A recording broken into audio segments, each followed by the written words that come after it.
Enjoy करें। जनवरी का महीना खत्म होने को था, लेकिन सर्दी इस कदर थी जैसे कुदरत इंसानों से अपना कोई पुराना हिसाब चुकता कर रही हो।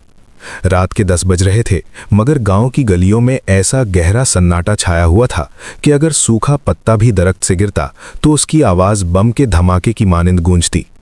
धुंध इस कदर घनी थी जैसे सफ़ेद धुएं की नाकाबिले उबूर दीवारों ने पूरे गांव को अपने कैद में ले लिया हो।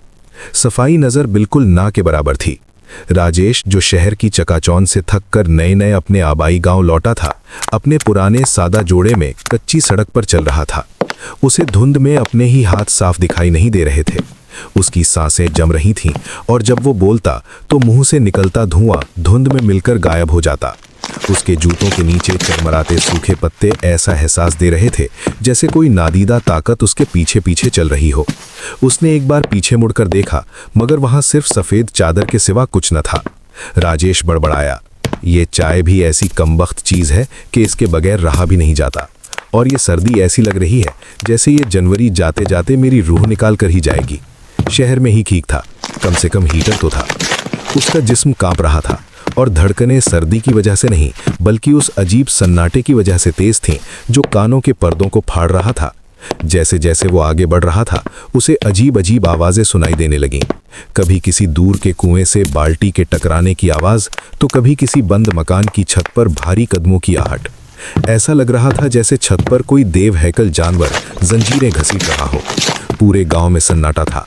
घरों के दरवाजे लोहे की जंजीरों से जकड़े हुए थे और खिड़कियों से आती हल्की पीली रोशनी भी धुंध में घुट रही थी। राजेश को ऐसा महसूस हुआ जैसे वो किसी गांव में नहीं बल्कि किसी कदीम कब्रिस्तान में चल रहा हो, जहां हर पत्थर उसे घूर रहा है और हर दरख्त की टहनी उसे पकड़ने के लिए हाथ फैला रही है। अचानक उसे दूर एक धुंधली सी कांपती हुई नारंगी रोशनी दिखाई दी। भोला की चाय की दुकान। वहां पहुंचकर उसने देखा कि आग के छोटे से ढेर के पास हरीश चाचा और मनोहर पहले से बैठे थे। आग की लपटें हवा के झोंकों के साथ नाच रही थीं, जिससे उनके चेहरों पर डरावनी परछाइयां बन रही थीं। वो परछाइयां पीछे की दीवार पर कभी लंबी हो जाती तो कभी बिल्कुल छोटी, जैसे कोई पिशाच नाच रहा हो। राजेश ने हाथ मलते हुए और आग के पास बैठते हुए कहा, चाचा प्रणाम, आपकी तबीयत तो ठीक है ना? इतनी रात को आप यहाँ? चाचा ने अपनी झुर्रियों भरी आंखों से राजेश को देखा। उनकी आंखों में एक अजीब सा खला था, जैसे उन्होंने मौत को बहुत करीब से देख लिया हो। वो धीरे से बोले, अरे राजेश बेटा बैठ, मेरी फिक्र मत कर। ये चाचा अभी 10 साल और जिएगा। बस ये धुंध, ये कुछ पुराना याद दिला देता है। धुंध सिर्फ धुआं नहीं होता बेटा, ये यादों का वो पर्दा है जिसे हटाना हर किसी के बस की बात नहीं। तभी मनोहर ने ऐसी बात छेड़ी जिसने हवा की ठंडक को खौफ में बदल दिया। मनोहर का चेहरा पीला पड़ गया था और उसके हाथ में पकड़े चाय के ग्लास की थरथराहट सुनाई दे रही थी। वो बोला, अरे भाई, सुना है पड़ोस वाले गांव के हरीश ने कुछ देख लिया है। 7 दिन से वो अपने कमरे में बंद है, कुछ खाता पीता भी नहीं है। उसकी माँ कहती है कि वो सोते में चिल्लाता है कि वो आ रहे हैं। हकीम कहते हैं कि उसे दिमागी बुखार है, मगर गांव वाले जानते हैं कि उसे मौत का बुलावा मिल गया है। राजेश हंस पड़ा, अरे मनोहर, ये सब वहम है। सर्दी में जब दिमाग जम जाता है और ऑक्सीजन कम होती है तो इंसान को बहकावे होने लगते हैं। भूत प्रेत सिर्फ हमारी कहानियों में होते हैं। मनोहर ने अपनी बात जारी रखी, राजेश भाई, इसे मजाक में मत लो। रूहें होती हैं और वो इसी धुंध का इंतजार करती हैं। धुंध उनके लिए पर्दे का काम करता है, जिसके पीछे छिपकर वो अपना रास्ता ढूंढती हैं। जब दुनिया सो जाती है तब ये बेघर रूहें अपने पुराने ठिकानों की तलाश में निकलती हैं। राजेश को अब भी यकीन न था। उसने अपनी मंतकी अक्ल का मुजाहिरा करते हुए चुनौती भरे लहजे में कहा, चाचा, अगर रूहें हैं तो मुझे दिखाओ। क्या इस दुकान पर कोई है?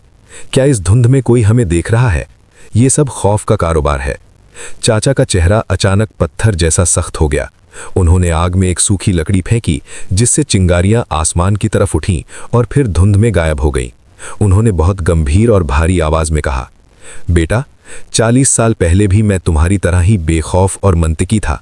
मैं भी साइंस और दलीलों पर यकीन रखता था। तब मैं जवान था और शहर के एक सरकारी दफ्तर में क्लर्क था। वो भी जनवरी की ही एक आखिरी रात थी, बिल्कुल आज जैसी। सर्द हवाएं चाकुओं की तरह जिस्म को काट रही थीं। उस रात मैं शहर से गांव लौट रहा था और अचानक भारी बर्फबारी और बारिश शुरू हो गई। बस का इंजन बीच जंगल में ही खराब हो गया और मुझे पैदल चलना पड़ा। रास्ता सुनसान था, मीलों दूर तक कोई इंसान या जानवर नहीं था। सर्दी इतनी भयानक थी कि मेरे पांव सुन्न होकर जवाब दे चुके थे। मेरे फेफड़ों में हवा बर्फ की तरह चुभ रही थी। मुझे डर था कि कहीं मैं खुले आसमान के नीचे ही न जम जाऊं और अगली सुबह मेरी लाश मिले। तभी धुंध की चादर को चीरते हुए मुझे टीले पर एक वसी हवेली दिखाई दी। वो हवेली खंडहर नहीं थी, बल्कि बड़ी शान और शौकत वाली लग रही थी।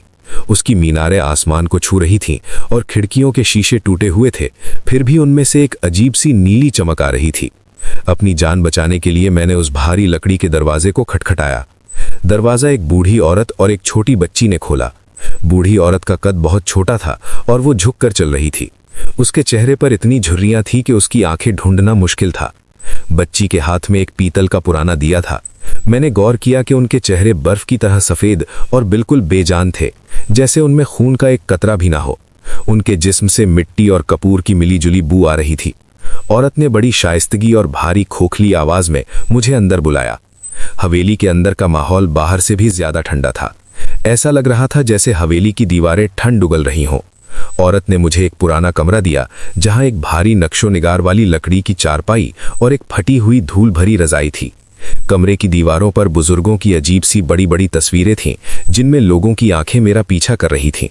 मैं कमरे में कहीं भी खड़ा रहता, वो आंखें मुझे ही देख रही थीं।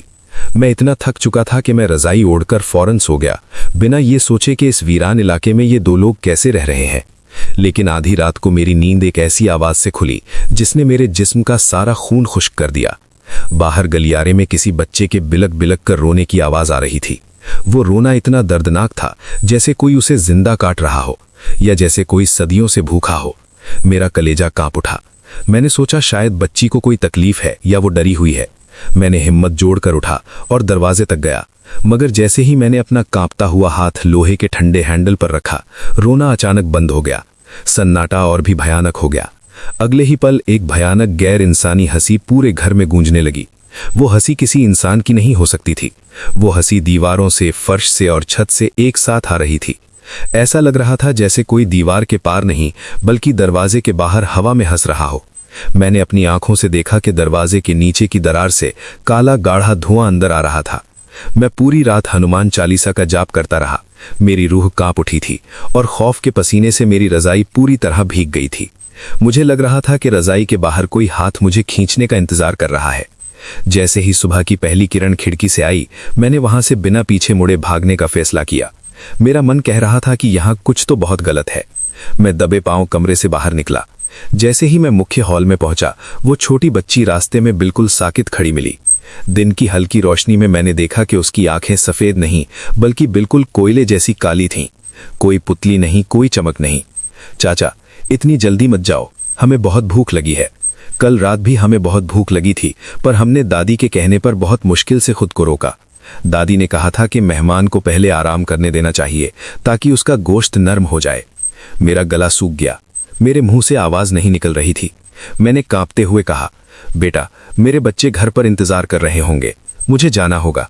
मैं अपनी पूरी ताकत लगाकर वहां से भागा।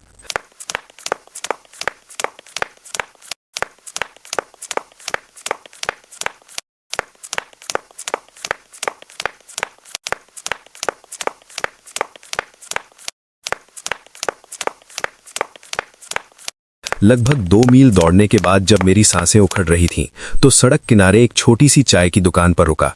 जब मैंने कांपते हाथों से चाय का ग्लास पकड़ा और दुकानदार को उस हवेली के बारे में बताया, तो उसने दहशत भरी नजरों से मुझे देखा और पीछे हट गया। उसने कहा, बाबूजी, आप किस घर की बात कर रहे हैं? उस टीले वाली हवेली की? वो तो 20 साल पहले एक भयानक हादसे में जलकर राख हो गई थी। उसमें रहने वाली बूढ़ी मालकिन और उनकी 7 साला पोती को उनके रिश्तेदारों ने जायदाद के लालच में अंदर बंद करके आग लगा दी थी। वो दोनों भूख और आग की तड़प से वहीं मर गए थे। तब से वो घर एक लानतज़दा खंडहर है। वहां कोई छत नहीं है, कोई चारपाई नहीं है। आप किन मुर्दों के साथ रात बिताकर आ रहे हैं? मेरे पांव तले जमीन खिसक गई। मैंने अपने हाथों को देखा, उन पर उस पुरानी रजाई की राख चिपकी हुई थी। चाय वाले ने मुझे एक डरावनी तंबीह दी। बाबूजी, आपने उनके घर का मेहमान बनकर उनकी बरसों की भूख और प्यास भड़का दी है। वो रूहें अब आपका पीछा इतनी आसानी से नहीं छोड़ेंगी। उन्होंने आपको अपना खाना मान लिया है। वो अब आपके खून की बू पहचान चुकी हैं और वो तब तक नहीं रुकेंगी जब तक आपको अपने साथ नहीं ले जाती। तभी अचानक कुदरत ने अपना रंग बदला। धुंध इतनी घनी हो गई कि आग की रोशनी भी धुंधली पड़ने लगी। हवा की सिमत बदल गई और वो सीटी की सी आवाज निकालने लगी। हवा में अचानक एक अजीब सी बू फैल गई, जैसे सड़ा हुआ गोश्त, शमशान की राख और पुरानी लकड़ियों के जलने की बू हो।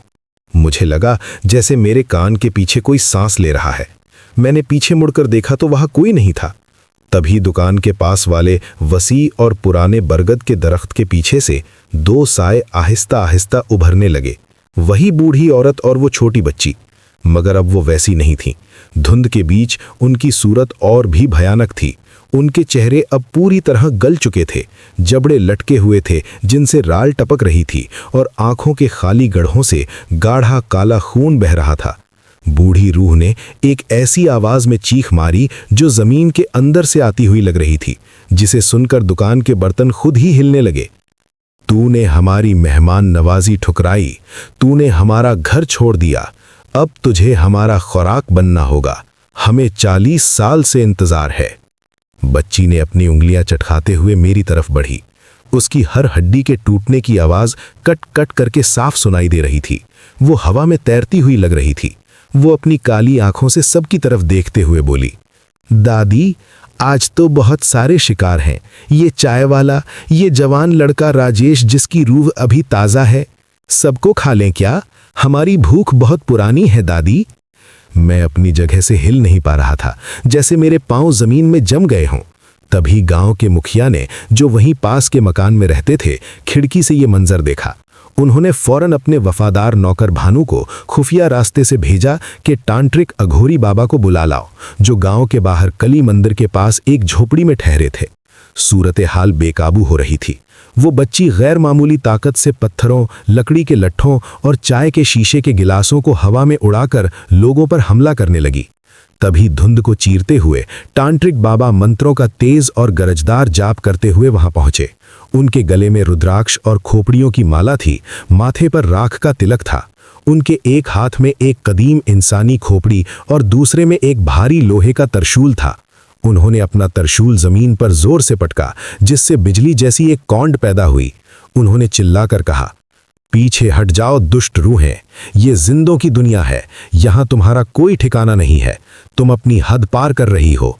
बूढ़ी प्रेत तांत्रिक पर झपटी, मगर बाबा ने फौरन कुछ मंत्र पढ़े और मेरी तरफ से एक नीली रोशनी निकली जो बिजली जैसी लग रही थी। जैसे ही बच्ची ने अपनी नुकीली उंगलियों से मुझे छूने की कोशिश की, वो चीखते हुए 10 फुट पीछे जा गिरी। उसकी चीख ऐसी थी जैसे हजारों रूहें एक साथ रो रही हों। तांत्रिक बाबा और इन प्रेतों के दरमियान एक भयानक जहनी और रूहानी जंग शुरू हुई। बाबा ने संस्कृत में ऐसे मंत्र पढ़े जिनके उच्चारण से धुंध फटने लगी। रूहें जोर जोर से हवेली के पुराने राज उगलने लगीं। हवा का दबाव इतना बढ़ गया कि दुकान की छप्पर उड़ गई और चाय के बर्तन हवा में नाचने लगे। रूहें ऐसी आवाजें निकाल रही थीं जैसे हजारों शीशे एक साथ टूट रहे हों। तुम्हें सुकून नहीं चाहती तो तुम्हें कैद मिलना ही तकदीर है। तांत्रिक बाबा के मंत्रों की ताकत से हवा में एक भयानक भंवर बनने लगा। धुंध उस भंवर में समाती जा रही थी। इन दोनों रूहों के जिस्म आहिस्ता आहिस्ता धुएं में बदलने लगे। वो बचने के लिए बरगद के दरख्त में घुसने की कोशिश करने लगी, मगर बाबा के मंत्रों ने उन्हें जकड़ लिया था। वो इस तांबे के कलश की तरफ किसी मकनातीस की तरह खिंच रही थीं। बूढ़ी औरत की आखिरी चीख ने पूरे गांव के कुत्तों को रुला दिया। वो सब एक साथ नौहा करने लगे। उसने गायब होने से पहले आखिरी इंतबाह दिया, हम वापस आएंगे। भूख कभी नहीं मरती। जब तक इंसान के अंदर लालच और खौफ है, हम जिंदा रहेंगे। एक तेज रोशनी के साथ दोनों रूहें उस कलश के अंदर समा गईं। माहौल अचानक बिल्कुल पुरसुकून हो गया। हवा रुक गई, धुंध छटने लगी और आसमान में सूरज की हल्की रोशनी दिखने लगी। तांत्रिक बाबा हाँफ रहे थे।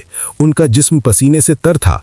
उन्होंने मुखिया को कलश सौंपते हुए सख्त हुक्म दिया, इस कलश को अभी इसी वक्त ले जाओ और उसी लानत ज़दा हवेली की जमीन में 10 फुट गहरा गाड़ दो। और याद रहे, इस जगह पर कभी कोई हल न चले और ना ही कोई वहां पांव रखे। अगर ये कलश दोबारा कभी खुला तो ये पहले से 10 गुना ज्यादा ताकतवर होकर निकलेंगी। कहानी खत्म हुई। चाचा खामोश होकर आसमान की तरफ देख रहे थे। राजेश का गला पूरी तरह सूख चुका था। उसे लग रहा था कि वो अब भी उस बच्ची की हंसी सुन सकता है। जो मनोहर पहले मजे ले रहा था और साइंस की बातें कर रहा था, अब वो खौफ के मारे अपनी जगह में ही दुबक गया था। उसकी हिम्मत नहीं हो रही थी कि वो अपनी जगह से एक कदम भी हिले। मनोहर हकलाते हुए बोला, राजेश भाई, आज मैं तेरे घर ही सोऊंगा। मेरी माँ की कसम, मैं इस अंधेरे और धुंध में अकेले घर नहीं जा सकता। मुझे लग रहा है कि झाड़ियों के पीछे से कोई मेरा नाम पुकार रहा है। चाचा, क्या वो सच में कैद हो गई हैं? चाचा, आज से मैं इन बातों को कभी साइंस के पैमाने पर न तौलूंगा। आज मैंने देख लिया कि हमारी समझ से परे भी एक दुनिया है। ये जनवरी की रातें, ये सन्नाटा और ये धुंध सच में अपने अंदर बहुत से ऐसे खौफनाक राज छिपाए होते हैं जिन्हें हम जिंदा लोग कभी नहीं समझ सकते। शायद कुछ चीजों का राज रहना ही